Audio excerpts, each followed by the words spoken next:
Becoming a mum is just what I've always wanted to be, so to find out that I am going to become one is amazing. We had IVF, so we were doubly excited, absolutely over the moon when the result came back positive first time.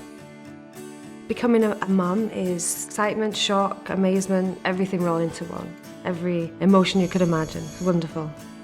Because I was a little bit older, there may be some complications. This is my first child, probably my only child because of my age, and I didn't want to take any risk of miscarriage with amniocentesis. The concerns for any baby are any sort of syndromes that it might have or problems, with the baby itself. Until you find out they're all clear, then I think you've always got that in the back of your mind.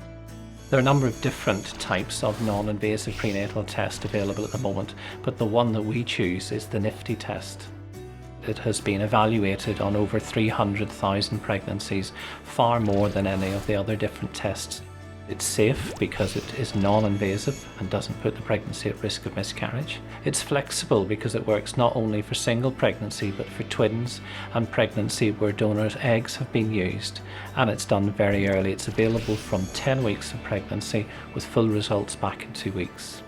When we had the NIFTY test done, it was just a simple blood test, like any other blood test that you'd have. NIFTY stands for non-invasive fetal trisomy test. And the idea is that you take a blood sample from the mother's arm, it will go to the laboratory and they will then extract the baby's DNA and test it in much the same way as you would an amniocentesis sample, where they take a small sample of the amniotic fluid from the pregnancy sac, and that carries with it a risk of miscarriage.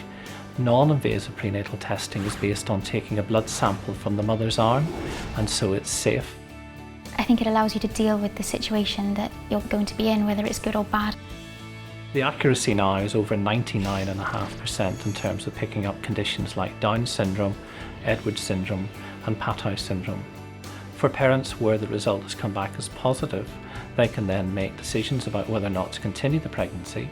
And for those who would wish to continue the pregnancy, other testing can be done to look for heart and other problems which may influence how the baby is best looked after whenever it's born.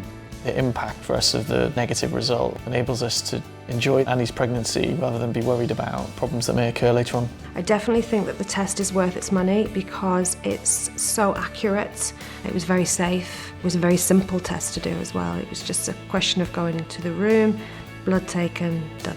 I would pay over and over again to make sure of that accuracy. The test was definitely worth it. It was absolutely brilliant and it was no harm to me or the baby. I would strongly advise it for everybody to have.